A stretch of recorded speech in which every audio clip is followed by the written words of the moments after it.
আমি এখন আলোচনা করব গার্মেন্টস ফ্যাক্টরিতে কিভাবে স্কিল ম্যাট্রিক্স করা হয়, কেন করা হয়, কি কাজে ব্যবহার করা হয়, সমস্ত বিষয় নিয়ে আমি আলোচনা করব। তবে আমার চ্যানেলটিতে আজকে যারা প্রথম, আমার চ্যানেলটিকে সাবস্ক্রাইব করবেন, লাইক, শেয়ার এবং কমেন্টস করবেন। পরবর্তী ভিডিও পাওয়ার জন্য সঙ্গেই থাকবেন। চলুন আমরা দেখে আসি। দেখুন, আপনারা স্ক্রিনে একটা ফরম্যাট দেখতে পাচ্ছেন, এটা হচ্ছে স্কিল ম্যাট্রিক্স। আমি ধরে নিচ্ছি একটা কোম্পানির নাম ZXY অ্যাপারেলস লিমিটেড। দ্বিতীয় লাইনে যেটা আছে skill matrix, line number 505, date 28/10/2024। আপনার এই ডেটটা লিখে রাখবেন। কি কারণে? আপনি কবে এটা আপডেট করেছেন, কবে আপডেট করেছেন সেটা এখানে সুস্পষ্ট আপনি ধারণা পেয়ে যাবেন। কারণ একটা ফ্যাক্টরিতে স্কিল ম্যাট্রিক্স 3 থেকে 4 মাস অন্তর অন্তর করা উচিত, কারণ প্রতিনিয়ত অপারেটরে স্কিল আপডেট হয়। এই আপডেট অনুযায়ী যদি আপনি স্কিল ইনভেন্টরিটা যদি প্রতিনিয়ত আপডেট করেন, তাহলে এটা প্রোডাক্টিভিটির বৃদ্ধির ক্ষেত্রে এটা সহায়ক হবে। কিভাবে হবে সেটা আমি ধারাবাহিকভাবে আলোচনা করব। আর তার আগে আমরা দেখে আসি এই ফরম্যাটটার মধ্যে কি আছে, এই ফরম্যাটের হেডিংটা কি আছে, আগে আমরা এটা দেখে আসি। লেখা আছে প্রথমত দেখুন এখানে serial number SL, employee name, employee ID, employee image or picture, join date, grade, skill grade, gross salary, process name, machine type, capacity, SMB, target, efficiency, signature অর্থাৎ এমপ্লয়ি সিগনেচার। এটা হচ্ছে আমার স্কিল ম্যাট্রিক্সের হেডিং লাইন। এখন এটা আমরা কিভাবে fill up করবো, কিভাবে করা হয়েছে এই বিষয়টা নিয়ে আমি এখন আলোচনা করব। আমরা একটা এক্সাম্পলের মাধ্যমে এই ক্রাইটেরিয়াটা ফিল আপ করবো। ধরে নিচ্ছে এই অপারেটরের নেম মনির, তার আইডি নাম্বার হচ্ছে 5014, এমপ্লয়ি ইমেজ এটা, এই ছবিটা অ্যাড করার ক্ষেত্রে আপনার কিছু জটিলতা রয়েছে। এক্সেল শিটে কিভাবে ছবি অ্যাড করবেন অনেকেই জানেন না, তবে আমি শর্টকাটে অনেক পদ্ধতি রয়েছে, তার মধ্যে আমি শর্টকাট পদ্ধতিটা শিখিয়ে দিচ্ছি। আপনি কারো ছবি আপনার হ্যান্ডসেট মোবাইল দিয়ে অথবা ক্যামেরা দিয়ে আপনি নেবেন। নেওয়ার পরে আপনার পিসিতে বা ডেস্কটপে অথবা আপনার ল্যাপটপে এটা নেবেন। নেওয়ার পরে সেটা মাইক্রোসফট ওয়ার্ডে নেবেন, পেস্ট কপি করে ওখানে মাইক্রোসফট ওয়ার্ডে পেস্ট করবেন। পেস্ট করে আপনার প্রয়োজন মোতাবেক ছোট বড় করবেন। এক্সেল শিটে আপনি যে ঘরটা এখানে তৈরি করবেন, ওই ঘরের মেজারমেন্ট অনুযায়ী ওখানে ছোট বড় করে নেবেন। আপনার প্রয়োজনীয় অনুযায়ী তার চেয়ে ছোটো সাইজ করে এখানে নিয়ে আসবেন। নিয়ে আসার পর এখানে পেস্ট করবেন। দেখুন আপনি এখানে আমি যেভাবে দেখে দিচ্ছি, এখানে আবার ছোট বড় আপনার প্রয়োজন মোতাবেক আপনি ছোট বড় করতে পারবেন। তো এভাবে আপনারা ছবিগুলো অ্যাড করবেন। আরও অনেকগুলো পদ্ধতি রয়েছে, আমি শর্টকাট পদ্ধতি দেখিয়ে দিচ্ছি। ধরে নিচ্ছে এই অপারেটর এত তারিখে জয়েন করেছে এই কোম্পানিতে, গ্রেড হচ্ছে 3, অপারেটরের গ্রেড হচ্ছে 3টা। একটা হচ্ছে সর্বনিম্ন গ্রেড 13,550 টাকা, আর প্রথম গ্রেড হচ্ছে 15,035 টাকা। এই 3টা গ্রেড, দ্বিতীয় একটা গ্রেড আছে 14,000 সামথিং। তবে আমরা ধরে নিচ্ছি এর গ্রেড 3। কেন গ্রেড 3 হয়েছে? Skill grade 3C, A, B, C এই 3টা গ্রেড। এ গ্রেডের হলো 15,035 টাকা, আর সি গ্রেড হলো লাস্ট গ্রেড অপারেটরের 13,550 টাকা। এখন কেন এই অপারেটর স্কিল গ্রেড সি হলো গ্রেড 3 কেন করা হলো, এর স্যালারি 13,550 টাকা কেন করা হলো, এর অনেকগুলো ক্রাইটেরিয়া আছে। আমি পরবর্তী ভিডিওতে ডিটেলস আলোচনা করব। এখানে আলোচনা করতে অনেক সময় প্রয়োজন হবে ডিটেলস আলোচনা করতে হলে। তো আমি শর্টকাটে এখানে আমি এই ক্রাইটেরিয়াটা দেখানোর জন্য অন্য একটা ভিডিওতে আমি আপনাদেরকে সামনে হাজির করব। তো কয়েকটা ক্রাইটেরিয়া রয়েছে। গ্রেড এর প্রসেসগুলো কী কী আমি বলে দিচ্ছি শর্টকাটে। Bottom hem stitch, mouth close, ইনসিএম fit of the folder, Kansai, ওয়েস্টেবল joint, 2 part folder, single folder, এগুলো আরও অনেকগুলো প্রসেস আছে। Back pocket joint, well top stitch, এগুলো হচ্ছে এ গ্রেডের প্রসেস। বি গ্রেডের প্রসেসগুলো কী কী? সাইড সিম জয়েন্ট, ওভারলক, এরপরে আপনার বারটেক রয়েছে। এছাড়া আপনার বি গ্রেডের প্রসেসগুলো যে স্টিচ, হাই ক্লোজ অর্থাৎ ফন্ডা স্টপ স্টিচ, এরকম আরও অনেকগুলো প্রসেস রয়েছে। এগুলো হলো বি গ্রেডের। সি গ্রেডের প্রসেস হলো লুপ জয়েন্ট, লুপ টাক, level joint, same joint, facing joint, front pocket bag 1/4, front pocket bag overlock, এগুলো হলো সি গ্রেড। এই গ্রেড অনুযায়ী আপনারা স্কেল গ্রেড অনুযায়ী গ্রেড নির্ণয় করবেন। এখন আমি কেন এই অপারেটরের স্কেল গ্রেড সি হলো, কেন এর বেতন এত হলো, ধরে নিচ্ছি এই অপারেটরটা 5টা বা 4টা প্রসেস পারে। এখন দেখে আসি সে কি কি প্রসেস পারে। ওয়েস্ট বেল জয়েন সে 60 পিস পারে। প্লেন মেশিনে ক্যাপাসিটি 60 পিস কেমনে হলো সেটা আমি আপনাদের শর্টকাটে দেখে দিচ্ছি। আমার অন্য একটা ভিডিওতে আছে কীভাবে ক্যাপাসিটি বের করা হয়, এসএমবি বের করা হয়, টার্গেট কীভাবে বের করা, ইফিসিয়েন্সি কীভাবে ক্যালকুলেশন করা হয়, এ সমস্ত বিষয় আমি অনেক ভিডিও দিয়ে রেখেছি। আপনারা প্রয়োজন বোধে এগুলো দেখে নেবেন। শর্টকাটে আমি ক্যাপাসিটি বের করার সিস্টেমটা দেখে দিচ্ছি। সেটা হলো একটা অপারেটরে আপনি 5টা বা 10টা সাইকেল টাইম নিলেন, নেওয়ার পরে অ্যাভারেজ টাইম বের করবেন। অ্যাভারেজ টাইম বের করার পরে আপনার এটাকে 3600 সেকেন্ড অথবা 60 সেকেন্ডে 3600 সেকেন্ড অথবা 1 ঘন্টা যদি বের করতে চান তাহলে 3600 সেকেন্ড আর মিনিটে ক্যালকুলেট করতে গেলে 60 দিয়ে ভাগ দিবেন আপনার হলো অ্যাভারেজ সাইকেল টাইম দেওয়ার পরে যেটা বেরোবে ওটা হচ্ছে ক্যাপাসিটি। এখন এসএমবি, আমার এই ওয়েস্ট বেল জয়েনের এসএমবি হলো 0.50, তার টার্গেটটা হচ্ছে 0.50 টার্গেট আছে 120 পিস, তার ইফিসিয়েন্সি হলো 50% ক্যালকুলেশন মোতাবেক।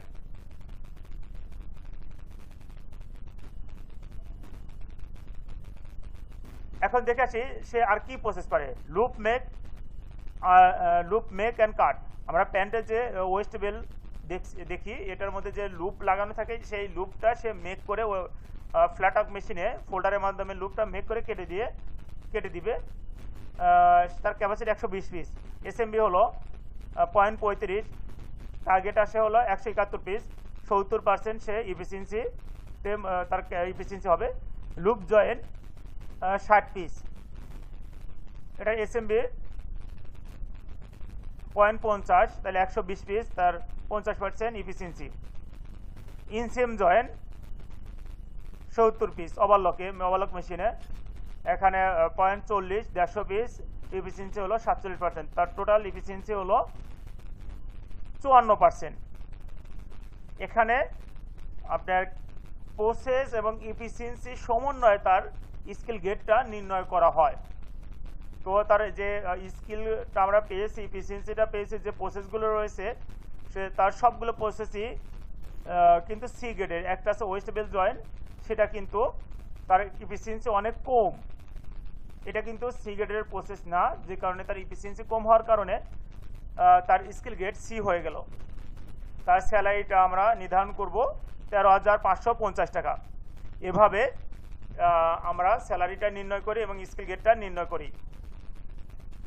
তাহলে আমরা দেখে নিলাম মনির সাহেবের মাধ্যমে আমরা সমস্ত গ্রেড কীভাবে নির্ণয় করা হয়, তার কাজের প্রসিডিউর কী, সমস্ত কিছু আমরা জেনে নিলাম। আর এটা কে তৈরি করে? এটা তৈরি করে ইন্ডাস্ট্রিয়াল ইঞ্জিনিয়ার। গার্মেন্টস ফ্যাক্টরি বলেন বা অন্য কোনো ফ্যাক্টরি বলেন, সবগুলোতে আপনার কিন্তু ইন্ডাস্ট্রিয়াল ইঞ্জিনিয়ার আছে, অর্থাৎ আই শর্ট নেম। এরাই এই ফরম্যাটটা ফিল আপ করে থাকে। স্কিল ম্যাট্রিক্স, স্কিল ইনভেন্টরি প্রতিনিয়ত এরা এটাই করে থাকে এবং আপডেট করে থাকে। এখন একটা লাইনে ধরুন 40টা বা 50টা অপারেটর রয়েছে বা 60টা অপারেটর রয়েছে। সমস্ত অপারেটরের এভাবে তারা স্কিল ম্যাট্রিক্সটা আপডেট অনুযায়ী প্রতিনিয়ত এটা আপডেট করে রাখবে।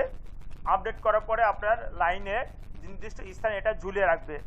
এখান থেকে line chief supervisor, PM, APM সবাই এই স্কিল ইনভেন্টরি, স্কিল ম্যাট্রিক্সটা দেখবে। দেখার পরে তারা বুঝতে পারবে যে কার কোন বা কে কোন প্রসেস ভালো পারে। তো ধরুন এটা কি কি কাজে ব্যবহার করা হয়, এখন আমি এটা আলোচনা করব। প্রথমত আপনার হলো এটা লাইন ব্যালেন্সিংয়ে খুবই গুরুত্বপূর্ণ, এবং যখন লাইন লেআউট করবেন তখন এটা খুবই গুরুত্বপূর্ণ। তবে লাইন লেআউটে কিভাবে এটা ভূমিকা পালন করে আমি সেটা এখন বলছি। আপনি ধরুন একটা 5 পকেট প্যান্টের লেআউট করবেন। এখন 5 পকেট প্যান্টের ব্যাক পকেট জয়েন এখন কে সবচেয়ে ভালো পারে। আপনি ধরুন ব্যাক পকেট জয়েন এখানে 5টা অপারেটর রয়েছে। স্কিল ম্যাট্রিক্সের আপনার ফরম্যাটটা স্টাডি করে দেখলেন, এখানে অ্যানালাইসিস করার পর দেখলেন এখানে 5টা অপারেটর ব্যাক পকেট জয়েন পারে। তার মধ্যে যে অপারেটর সবচেয়ে বেশি ভালো পারবে তাকে আপনারা এখানে রিপ্লেস করবেন, অর্থাৎ রাইট পারসন রাইট জব। তাহলে দেখা যাবে এভাবে যদি আপনার সমস্ত প্রসেসে অ্যালোকেট করেন ম্যান পাওয়ার, আপনার কিন্তু এই লাইনের প্রোডাক্টিভিটি অনেক বৃদ্ধি পাবে। আপনার লাইন ব্যালেন্সিংয়ে কিভাবে এটা ভূমিকা পালন করে, আপনার দেখা গেল একটা অপারেটর হঠাৎ করে অ্যাবসেন্ট করেছে, আপনার মনে নাও থাকতে পারে এই প্রসেসে কে পারে। তখন আপনি স্কিল ম্যাট্রিক্সটা যদি আপনার স্টাডি করেন অ্যানালাইসিস করেন তখন দেখতে পারবেন এই প্রসেসে কে কি পারে। আপনি তখন তাকে এখানে আপনি অ্যালোকেটেড করতে পারবেন বা ওই প্রসেসে তাকে বসিয়ে ঘুরে ফিরে আপনার ওই প্রসেসটা আপনি ফিল আপ করতে পারবেন। এখন ধরুন একটা লাইনের লাইন শিফট সুপারভাইজার চেঞ্জ হয়েছে বা জব ছেড়ে দিয়েছে, সেক্ষেত্রে আপনি নতুন line shift supervisor PM APM আসার পরে তারা কিন্তু এই লাইনটা অনেক মানে যতগুলো ম্যান পাওয়ার রয়েছে সবগুলো স্টাডি করতে তার সময় লাগবে, কে কোন প্রসেস পারে এটা বের করতে তার অনেক সময় লাগবে, অনেকে হাইড করবে। তখন কিন্তু আপনি এই স্কিল ম্যাট্রিক্সটা যদি আপনি স্টাডি করেন অ্যানালাইসিস করেন তখন বুঝতে পারবেন কে কোন প্রসেস পারে। ইজিলি তখন আপনি তাদের সম্পর্কে একটা ধারণা পেয়ে যাবেন, আপনার জন্য লাইনটা পরিচালনা করা অনেক সহজ হয়ে দাঁড়াবে। এভাবে কিন্তু আপনি লাইনে অ্যালোকেট করতে পারবেন ম্যান পাওয়ারগুলো। এবার ধরুন একটা কোম্পানিতে অনেকগুলো অপারেটর রয়েছে, আমরা জানি প্রতিনিয়ত অপারেটর স্কিল আপডেট হয়, ম্যাক্সিমাম অপারেটরই স্কিল আপডেট করে, মাল্টিপল প্রসেসে অনেক শিখে ফেলে। এ গেট থেকে বি গেট থেকে সি গেটে যায়, সি গেট থেকে বি গেটে যাবে, বি গেট থেকে এ গেটে যাবে, এটাই স্বাভাবিক। এখন ধরুন একটা অপারেটর আপনার সি গেটের সে বেতন পাচ্ছে 13,550 টাকা, কিন্তু সে ইনসিএম ফোল্ডার বা কানসাই শিখছে। আপনার কিন্তু দেখা গেল সে 1 মাস করার পরে সে কিন্তু এ গেটের প্রসেসে ধরুন কানসাই একটা অপারেটর ওয়েস্টবেল জয়েন করে ঘন্টা 100 থেকে 110। আপনার ওই সি গেটের অপারেটর সে কিন্তু ওই দেখা যাচ্ছে কিছুদিন করার পরে আপনার সে 100 থেকে 110 পিস ওয়েস্টবেল জয়েন করছে কানসাই মেশিনে ফোল্ডারের মাধ্যমে। তাহলে কিন্তু আপনার একে যদি আপনার এই সি গেট থেকে এ গেটে নিয়ে যান, সে আরও কিছু ক্রাইটেরিয়া থাকবে, সেগুলো যদি ফিল আপ করে সে যদি ওই আরও এ গেটে কিছু প্রসেস পারে তাহলে দেখা যাবে তার কিন্তু আপনার ওইখানে যদি তাকে রিপ্লেস করেন সি গেট থেকে এ গেটে রিপ্লেস করেন সে কিন্তু উৎসাহিত হয়ে সে আরও ভালো কাজ করবে, তার পারফরমেন্স আরও ভালো দিবে। তাহলে কিন্তু অপারেটর যে বৈষম্য এটা দূর হবে। এখন ধরুন একটা এ গ্রেডের অপারেটর ওয়েস্ট বেল জয়েন করছে, তার স্যালারি 15,000 টাকা, 15,035 টাকা, কিন্তু সে ওয়েস্ট বেল জয়েনই 50 থেকে 60 পিস করছে। তখন কিন্তু আমরা ফাইন্ডিংস করতে পারবো এ তার গ্রেড অনুযায়ী সে লো প্রোডাক্টিভিটি দিচ্ছে। তখন কিন্তু তাকে আমরা অ্যাওয়ারনেস করতে পারবো যে তুমি এত টাকা স্যালারি নিচ্ছে এই গ্রেডের, কিন্তু কাজ করছো বি গ্রেডের সি গ্রেডের অপারেটরের মতো। তাহলে কিন্তু তাকে আমরা অ্যাওয়ারনেস করতে পারবো, তাকে আমরা ধরতে পারবো। এভাবে আমরা লো অপারেটর বা মানে হাই স্যালারির অপারেটর বার্ডেন হয়ে গেছে, আমরা এগুলো সহজে ফাইন্ডিং করতে পারবো, আইডেন্টিফাই করতে পারবো তার এই স্কিল ম্যাট্রিক্স দেখে। তো একটা লাইনের প্রোডাক্টিভিটি বৃদ্ধির জন্য স্কিল ম্যাট্রিক্স খুবই গুরুত্বপূর্ণ ভূমিকা পালন করে। আপনার প্রতিনিয়ত যদি এটা আপডেট করেন 3 থেকে 4 মাস অন্তর অন্তর, তাহলে ওই ফ্যাক্টরির ওই লাইনের প্রোডাক্টিভিটি আপনার বৃদ্ধি পেতে খুবই গুরুত্বপূর্ণ ভূমিকা পালন করবে। কারণ আপনার প্রত্যেকটা অপারেটরে আপনার স্টাডি অ্যানালাইসিস করা আছে, তার স্যালারি কত, তার কবে আপনার স্যালারি আপডেট করেছেন, তার আগে কি গ্রেড ছিল, এখন কি গ্রেড হয়েছে, আপনার সমস্ত কিছু এখানে এই স্কিল ম্যাট্রিক্সের ফরম্যাটের ভিতরে আপনি সমস্ত কিছু পেয়ে যাবেন। এখানে কেউ কাজ ফাঁকি দেওয়ার কোনো সুযোগ পাবে না। তাহলে আমরা কিন্তু সহজেই একটা ফ্যাক্টরি ডেভেলপ করার মূল তন্ত্র হয়ে দাঁড়াবে এই স্কিল ম্যাট্রিক্স। আমি আশা করি স্কিল ম্যাট্রিক্সের মাধ্যমে আপনারা ভালো আউটপুট বা প্রোডাক্টিভিটি পাবেন। আশা করি আপনারা সবাই বুঝতে পারছেন। কোথাও যদি বুঝতে অসুবিধা হয় আমাকে অবশ্যই কমেন্টসে জানাবেন। এই ফরম্যাটটা যদি আপনাদের সফট কপি প্রয়োজন হয় অবশ্যই আমাকে অবশ্যই কমেন্টসে জানাবেন এবং আপনাদের মেইল নাম্বার দিয়ে দেবেন। আমি অবশ্যই আপনাদের এই সফট কপিটা দিয়ে দেব। এভাবে আপনারা স্কিল ম্যাট্রিক্সটা তৈরি করবেন। আপনাদের খুবই এটা গুরুত্বপূর্ণ ভূমিকা পালন করবে। পরবর্তী ভিডিও পাওয়ার জন্য আমার সঙ্গেই থাকবেন।